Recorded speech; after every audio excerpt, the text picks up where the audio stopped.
Hello friends, now this is the another topic of unit 10 and this is the topic of entrepreneurship process and entrepreneurial competences. Okay, इससे पहले वाली slide में हमने पढ़ा था कि entrepreneur किसे कहते हैं, entrepreneurship किसे कहते हैं और कौन-कौन सी मोस्ट इम्पॉर्टेंट थियरीज हैं entrepreneurship की।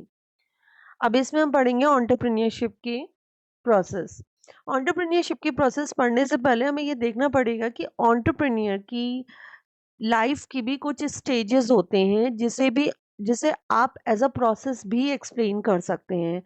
एग्जामिनेशन पॉइंट ऑफ व्यू से ये वाली स्टेजेस भी बहुत इंपॉर्टेंट हैं। ये वाली स्टेजेस आपका प्रोसेस टाइप क्वेश्चंस में आ जाती हैं या फिर एक सेंटेंस स्टेटमेंट दे दिया जाता है और पूछा जाता है कि ये कौन सी स्टेज है।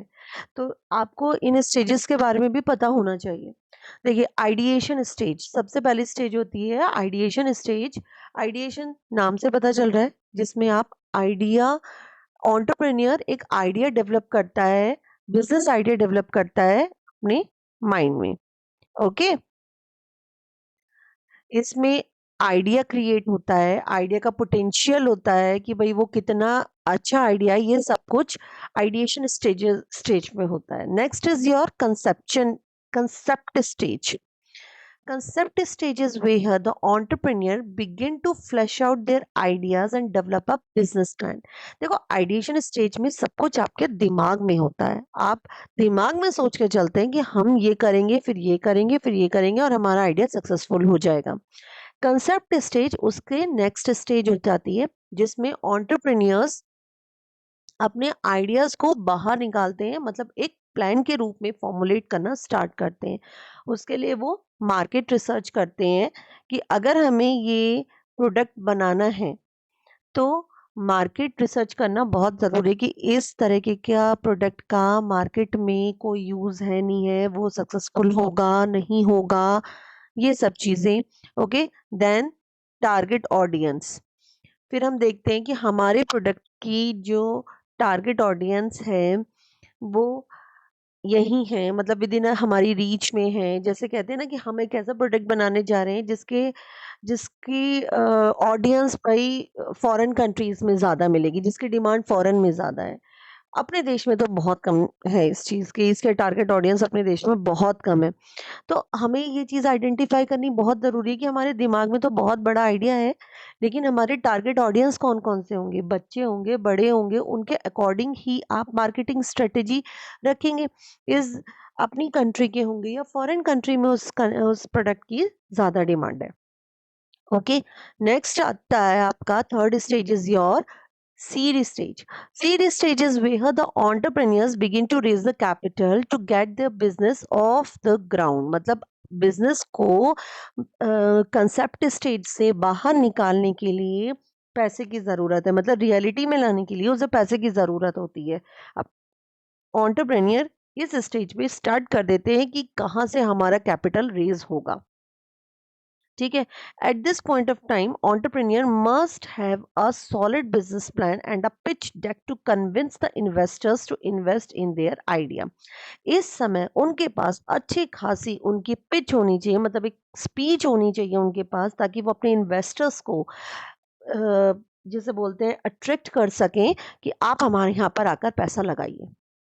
अगर आप किसी से कहेंगे पैसा लगा दो जी हमारे बिजनेस में, तो कोई भी थर्ड पर्सन सोचेगा भाई आप क्या करना चाहते हैं, कुछ बताइए अपने बिजनेस के बारे में, हमें वो प्रॉफिटेबल लगेगा तभी तो हम अपना पैसा लगाएंगे। सेम वही चीज सीड स्टेज पे होती है कि एंटरप्रेन्योर स्टार्ट करते हैं ये सोचने के लिए कि अब हमें अपने बिजनेस को आगे लेके जाना है, तो उसके लिए हमें कैपिटल रेज करने की बहुत सख्त ज़रूरत है। और कैपिटल रेज करने के लिए उनके पास एक सॉलिड प्लान होता है कि भाई हमें बैंक से लोन लेना है, हमें प्राइवेट इन्वेस्टर्स के थ्रू लोन लेना है। तो अपने इन्वेस्टर्स को अपना आइडिया समझाना, उन्हें कन्विंस करना, ये सब कुछ काम सीड स्टेज पर होता है। Next is your launch stage. Launch stage में is a where the entrepreneur begin to execute their business plan and launch their product or service. जब आपके पास पैसा आ जाता है, अब आपका सेकेंड स्टेप क्या होगा? उस पैसे को यूज करिए अपने प्रोडक्ट को प्रिपेयर करिए, प्रोडक्शन में लेकर आइए, ठीक है, लॉन्च करिए अपने प्रोडक्ट को। तो उसके लिए एंटरप्रेन्योर टीम्स क्रिएट करते हैं, टीम्स बनाते हैं, अपने प्रोडक्ट की बिल्डिंग करते की, और उसके बाद ये देखते हैं कि हमें मार्केटिंग कैसे करनी है, मार्केटिंग भी लॉन्च की जाती है, मार्केटिंग कैंपेन्स लॉन्च किए जाते हैं। मतलब हमें सोशल मीडिया का यूज़ लेना है, हमें फेस टू फेस लेना है, या फिर जैसे कुछ आइटम्स ऐसे होते हैं जो लोकल लेवल पे हम कर रहे हैं, हम बहुत बड़ी कंपनी नहीं है, लोकल लेवल पे, तो हम उसके लिए पैम्पलेट्स यूज़ करेंगे, ठीक है? लोकल न्यूज़पेपर में एडवर्टाइज़मेंट देंगे, तो ये सब कुछ भी मार्केटिंग कम कैंपेन्स में आ जाती हैं ये सब चीज़ें भी। तो लॉन्चिंग स्टेज में हम ये सब चीज़ देखते हैं। Growth stage is where the entrepreneur begin to see the transaction and growth in their businesses. Entrepreneur ये देखने लगता है कि हमारा कैसा ट्रांज़ैक्शन हो रहा है। मार्केटिंग कैंपेन का मतलब है कि आपका प्रोडक्ट आप यहाँ तक तो ले आए कि आप मार्केट में ले आए। अब मार्केट से अब आप क्या देखोगे ग्रोथ स्टेज में कि हमारा प्रोडक्ट कितना ग्रो कर रहा है। At this stage, entrepreneur must focus on scaling their business, increase revenue and expanding their customer base. इस लेवल पे जो एंटरप्रेन्योर होता है वो अपने बिजनेस पे फोकस करने लगता है, ऑन स्केलिंग देयर बिजनेस की, उसका स्केल बढ़ाता है, उसका रेवेन्यू इंक्रीज करता है, उसको एक्सपेंड करने की सोचता है। That is your growth stage, ठीक है, कि कितना एक्सपेंड, उसका कस्टमर बेस कितना एक्सपेंड हो रहा है, कस्टमर बेस को एक्सपेंड करता है। Next is your last stage is your expansion stage. Launch stage भी हो गया, तो एक्सपेंशन स्टेज कौन सी होती है, जहां entrepreneur begin to expand their business beyond their initial market. Initial market मतलब जहां आपने सबसे पहले अपने प्रोडक्ट को लॉन्च किया होगा, उससे बाहर जाके अब एंटरप्रेन्योर सोचने लगता है, वो न्यू प्रोडक्ट्स को डेवलप करता है, न्यू मार्केट को करता है, अपनी टीम्स को बड़ा करता है, नए नए प्रोजेक्ट्स लॉन्च करता है वाइड लेवल पे, मतलब अपना स्कोप बढ़ाता है।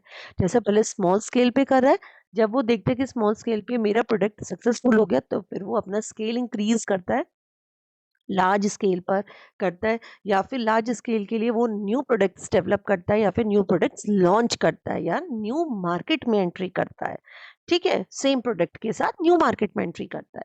तो ये होती है आपकी एक्सपेंशन स्टेज। तो इस तरह से हमने एंटरप्रेन्योर की लाइफ स्टेजेस में 6 स्टेजेस पढ़ी। सबसे पहले आइडिएशन स्टेज, जिसमें आइडिया होता है।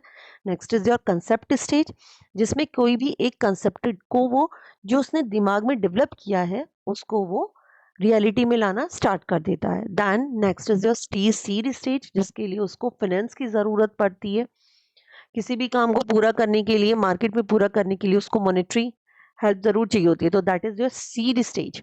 देन लॉन्च स्टेज, लॉन्च करा अपना प्रोडक्ट को मार्केट में, मार्केटिंग कैंपेन से स्टार्ट करी। देन ग्रोथ स्टेज, ग्रोथ करा कि कितना ग्रो हो रहा है, कितना रिवेन्यू हो रहा है, जो प्रॉफिट हो रहा है से थोड़ा बहुत और इन्वेस्ट करके उसी प्रोडक्ट को और ज़्यादा ग्रो करा, और मार्केटिंग कैंपेन्स बढ़ाए ताकि और कस्टमर बेस बढ़े। And then is your expansion stage, कि उसको एक्सपेंड करना, ठीक है। Last one is your expansion stage. now there is another process of entrepreneurship. ये तो अभी तक हमने पढ़ा कि एंटरप्रेन्योर की लाइफ में क्या स्टेजेस होती हैं, कैसे कैसे वो अपने प्रोडक्ट को लॉन्च करता है, कैसे एक्सपेंड करता है, ठीक है। अब आती है एंटरप्रेन्योरशिप, जो आपकी प्रोसेस है एंटरप्रेन्योरशिप की प्रोसेस। देखिए, प्रोसेस ऑफ एंटरप्रेन्योरशिप, सबसे पहले आप सेल्फ डिस्कवरी, पहले आप खुद डिस्कवर करते हैं कि आप क्या करना चाहते हैं, ठीक है।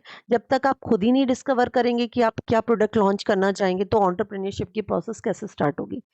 तो ये चीज़ स्टार्ट होती है, ये प्रोसेस स्टार्ट होती है एंटरप्रेन्योरशिप की सेल्फ डिस्कवरी पे। मतलब जब आपके दिमाग में आइडिया आता है, आप डिस्कवर करते हैं कि आप कुछ बनाना चाहते हैं।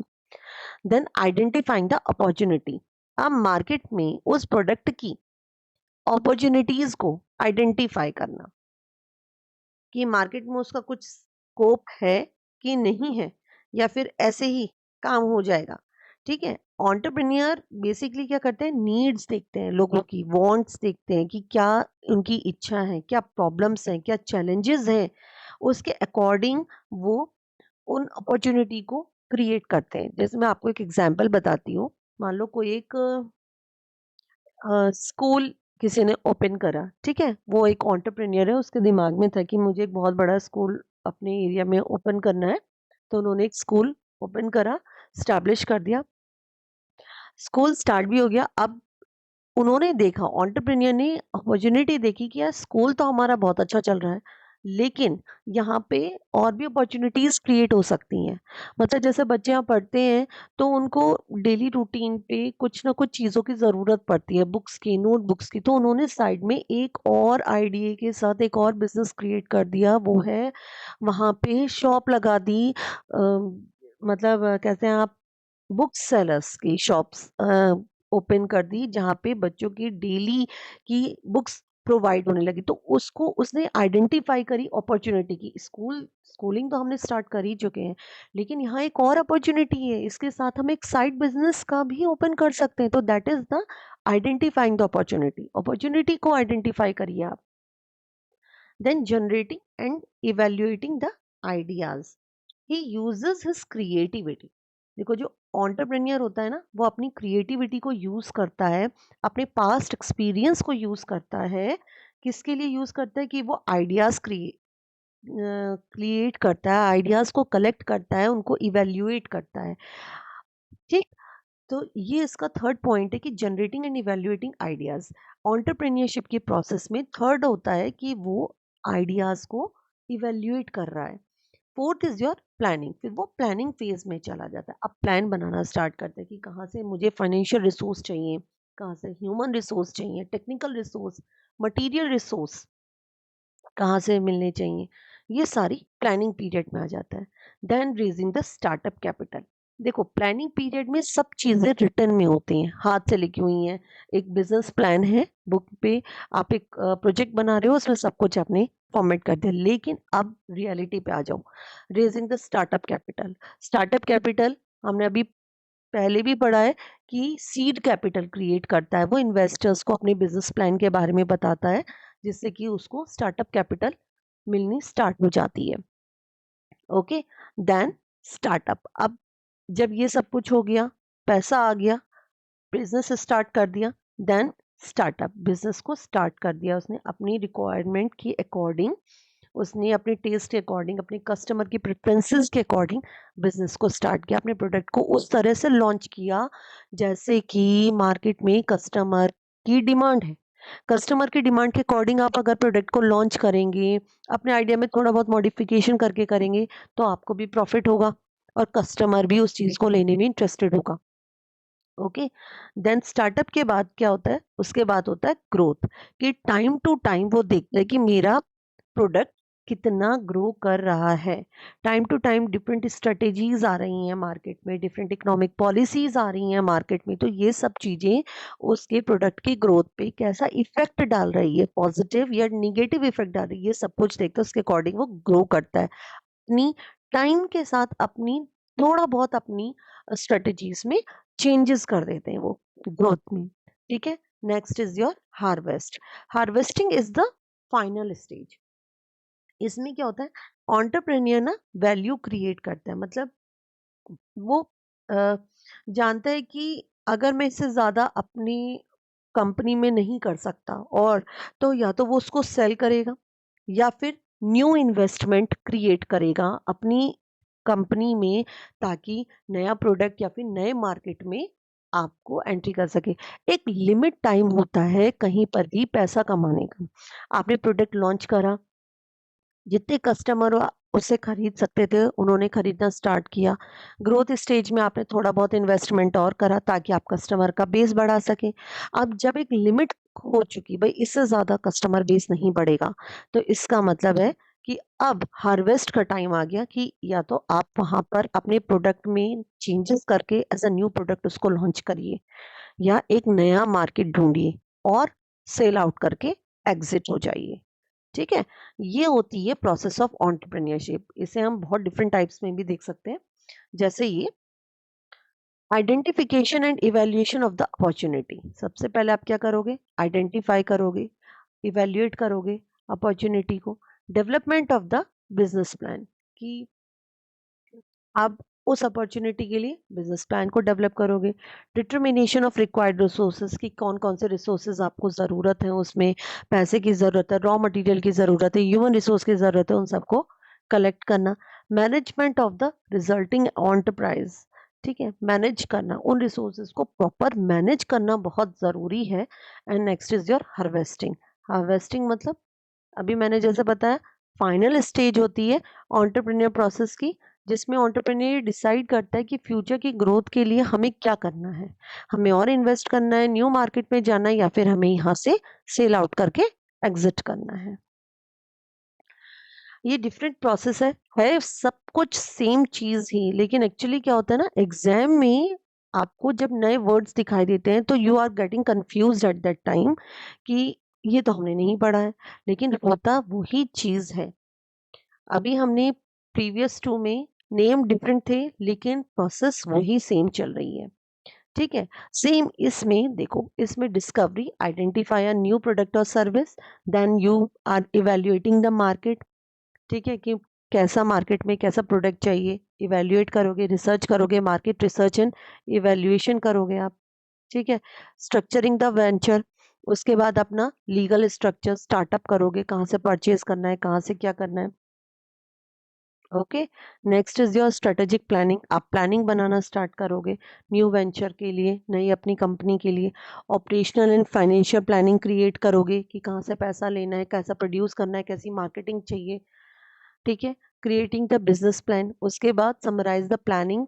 अब यहाँ सब कुछ तो आपका प्लानिंग प्रोसेस में चल रहा है, सब कुछ ऑन पेपर चल रहा है, उसके बाद आप फाइनलाइजेशन पे आना शुरू हो जाओगे, कि साइड पे आओगे, बिजनेस प्लान पूरा फॉर्मेट करोगे, जिससे कि आप इन्वेस्टर्स को, आपके पार्टनर्स को बता सको और उनसे इन्वेस्ट करा सको मार्केट में। फाइनेंसिंग द वेंचर, ठीक है, वेंचर कहते हैं, वेंचर आप यहाँ पे कह सकते हो फॉर्म को, न्यू फॉर्म्स को, कि locate and secure the initial investment, कि कहाँ पे आपको कितने पैसे की ज़रूरत है, उसमें आप इन्वेस्ट करिए, इनिशियल इन्वेस्टमेंट करिए, एंड देन इम्प्लीमेंटिंग, उसके बाद क्या होता है, लॉन्च करिए अपने वेंचर, अपने प्रोडक्ट को, अपनी कंपनी को लॉन्च करिए।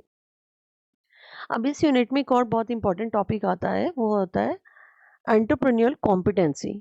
उसको पढ़ने से पहले आपको ये पता होना चाहिए कि कॉम्पिटेंसी किसे कहते हैं, ठीक है। कैम्ब्रिज डिक्शनरी में कॉम्पिटेंसी का मतलब होता है the ability to do something well, कि कोई भी काम जब आप अच्छे से करते हो ना, उसे आपकी कॉम्पिटेंसी कॉम्पिटेंसी कहते हैं। कॉम्पिटेंसी मतलब क्षमता, आपकी ताकत, कि आप कैसा काम कर रहे हो। Competency is a combination of training skills, देखो इसमें लिखा हुआ है training skills, experience and knowledge. Competency basically आपका कॉम्बिनेशन होता है आपकी स्किल का, आपकी खूबी का, आपकी नॉलेज का, कि आपने क्या पढ़ा, आपका एक्सपीरियंस का। बहुत कुछ चीज़ें होती हैं जो हम अपने एक्सपीरियंस से सीखते हैं, कुछ चीज़ें होती हैं जो हम ट्रेनिंग पीरियड में सीखते हैं, मतलब आपने पढ़ाई कर ली, उसके बाद आप कहीं पे जॉब कर रहे हैं, प्रैक्टिकली जब वर्क करते हैं तो धीरे धीरे आप में नई नई चीजें, नए नए गुण आने स्टार्ट हो जाते हैं। तो that is your competency, okay, that a person has their ability to apply them to perform a task safely. और उसके बाद वही कॉम्पिटेंसी वो पर्सन अपने टास्क को कंप्लीट करने के लिए लगाता है, उसे कहते हैं आपकी कॉम्पिटेंसी। कुछ और भी फैक्टर्स होते हैं जैसे एटीट्यूड, फिजिकल एबिलिटी, ये सारी चीज़ें भी आपकी कॉम्पिटेंसी पे इफेक्ट डालती हैं। A competency is a feature of a person which led to his or her effective performance in a job. एक पर्सन कितना कॉम्पिटेंट है, इसी बात पर डिपेंड करता है कि आपकी जॉब में कितनी अच्छी परफॉर्मेंस होगी। मतलब एक पर्सन कितना, के अंदर कितनी क्षमता है किसी काम को करने की, ठीक है, कितनी कैपेबिलिटी कह सकते हैं आप, कितना कैपेबल है वो पर्सन उस काम को करने के लिए, और उसी की अकॉर्डिंग आपकी जॉब पे आपकी परफॉर्मेंस शो होती है। तो दैट इज योर कॉम्पिटेंसी। अब आ जाता है व्हाट इज एंटरप्रेन्योर कॉम्पिटेंसी। देखो, कॉम्पिटेंसी कहते हैं क्षमता, एंटरप्रेन्योर कॉम्पिटेंसी कहते हैं जो एंटरप्राइज में जो आपकी कॉम्पिटेंसी दिखाई देती है, आपकी क्षमता दिखाई देती है कि आप कितने अच्छे हो किसी काम को करने के लिए। तो that is your entrepreneur competency. Entrepreneur competency means area of expertise, skills, efficiency, updated technology regarding organizational and business process of a firm, कि आप किसी बिजनेस, किसी फर्म की या फिर किसी कह सकते हैं किसी बिजनेस की, किसी ऑर्गेनाइजेशन को चलाने में आप कितने एक्सपर्टाइज हो, किस एरिया में आप कितनी खूबी रखते हो, कितनी आपकी स्किल्स है, आपकी स्किल कैसी है, आप कितने एफिशिएंट हो, आप कितना अच्छे से जानते हो टेक्नोलॉजी को, that is your competency, entrepreneurial competency. ठीक है, entrepreneurial competencies are defined as underlying characteristics possessed by a person, की क्या होती, कौन सी फीचर्स होती हैं। कैरेक्टरिस्टिक्स मतलब एंटरप्रेन्योरल कॉम्पिटेंसीज वो फीचर्स होती हैं किसी पर्सन की which result in a new venture creation, जो एक नए फर्म क्रिएट करती है। मतलब अगर आपके पास कोई फीचर ही नहीं होगी एंटरप्रेन्योर की, तो आप क्या ही क्रिएट करोगे। आप कोई फर्म क्रिएट करना जाओगे तो सब गड़बड़ हो जाएगा।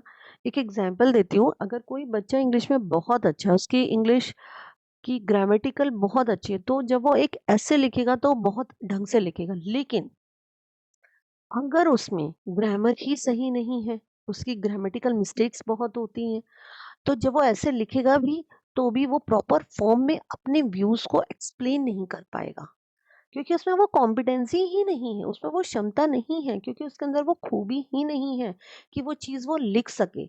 उसको ग्रामर ही नहीं आती है, तो इसकी जगह वॉज हो रहा है, वॉज की जगह हर हो रहा है, कुछ भी हो रहा है, तो मीन ही चेंज हो जाएगी, उसकी मीनिंग ही चेंज हो जाएगा। सेम चीज होती है कि अगर हम कोई काम कर रहे हैं, हम कोई फॉर्म क्रिएट कर रहे हैं, अगर हमारे पास उससे रिलेटेड एक्सपर्टाइज नहीं है, उसके रिलेटेड स्किल्स नहीं है, एक्सपीरियंस नहीं है, तो हम एक अच्छी फॉर्म क्रिएट ही नहीं कर पाएंगे। प्रोफेसर बर्ड ने 1995 में डेफिनेशन दी थी एंटरप्रेन्योर कॉम्पिटेंसी की। Entrepreneur competencies can be defined as underlying features। कौन कौन सी फीचर्स बताई थी? जेनेरिक एंड स्पेसिफिक नॉलेज, कि उन्हें कुछ स्पेसिफिक नॉलेज होती है। जेनेरिक मतलब जो आप, कुछ नॉलेज ऐसी होती है जो आप में अपने आप पेरेंटल मिल जाती है आपको। कुछ स्पेसिफिक नॉलेज होती है जो आपको पता होते हैं। मोटिव्स होते हैं, कुछ आपके ट्रेड्स, कुछ खूबियां होती हैं। सोशल रोल्स होते हैं, स्किल्स होते हैं, जो कि किसी भी फर्म की ग्रोथ, बर्थ, उसके सर्वाइवल और उसकी ग्रोथ में हेल्प करते हैं।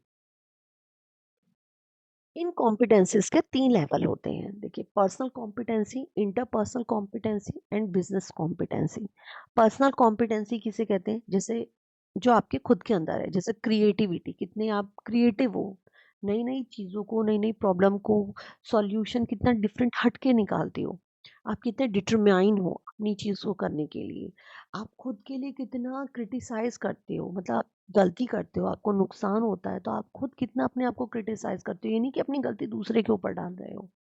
आप कितना इमोशनली बैलेंस्ड हो। These are your personal competencies. Interpersonal competencies कौन सी होती हैं? इंटरपर्सनल जब भी वर्ड आता है तो वहाँ दो लोग इंक्लूड हो जाते हैं।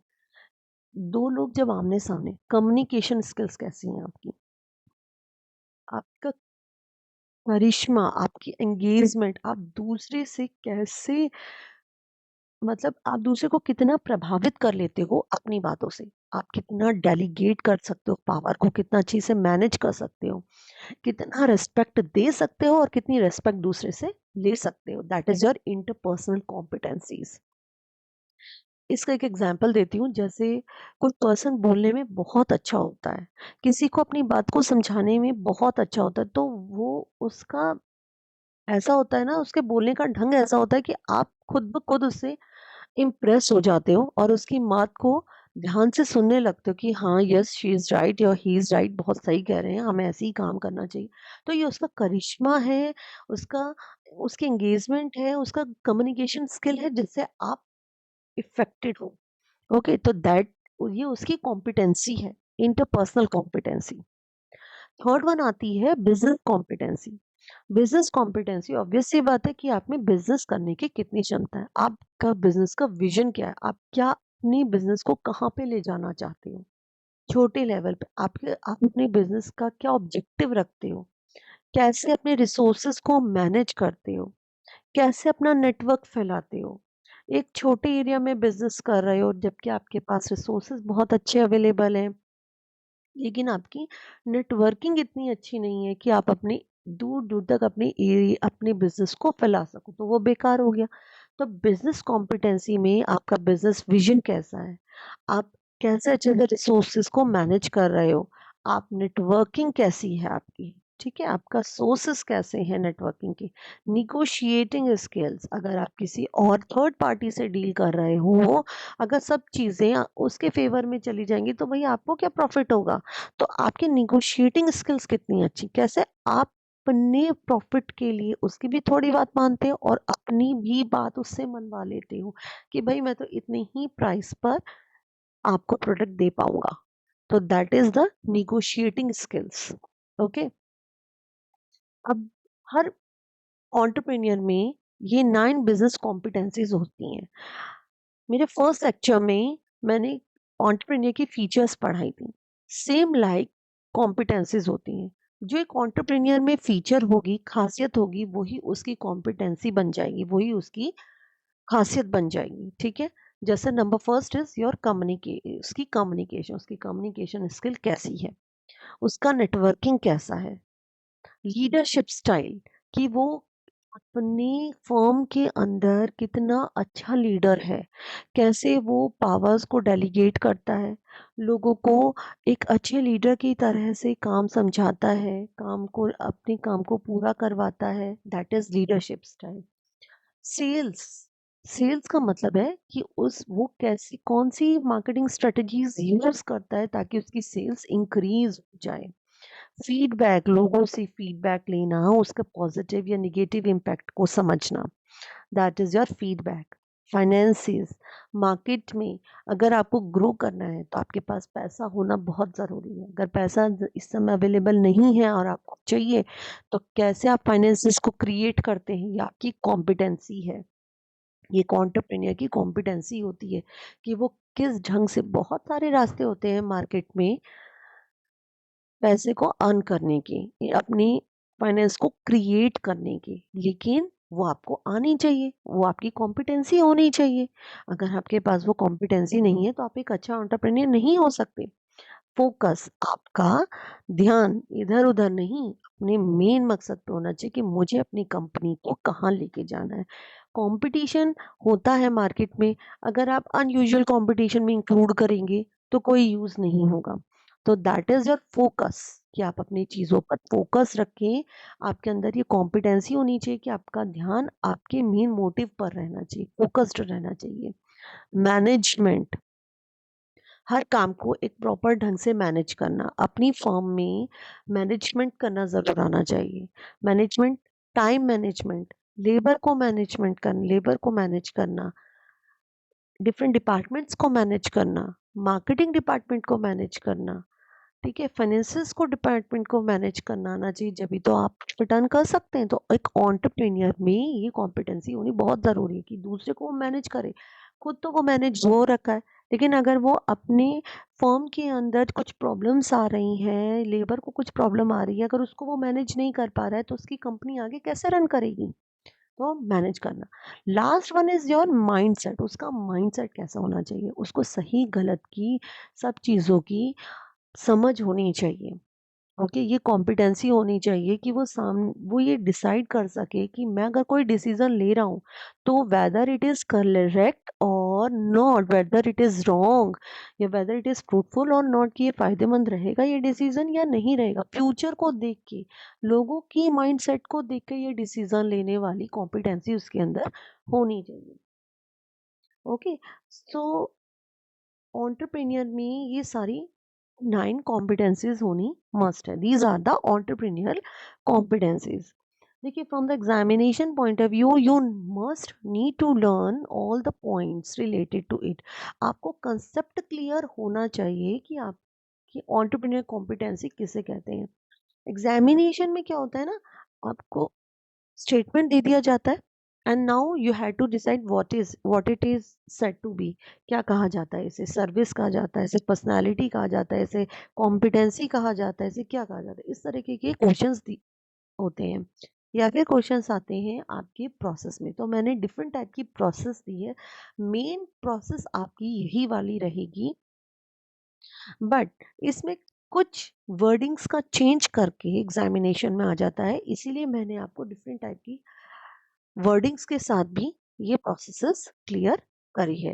I hope you can understand this lecture.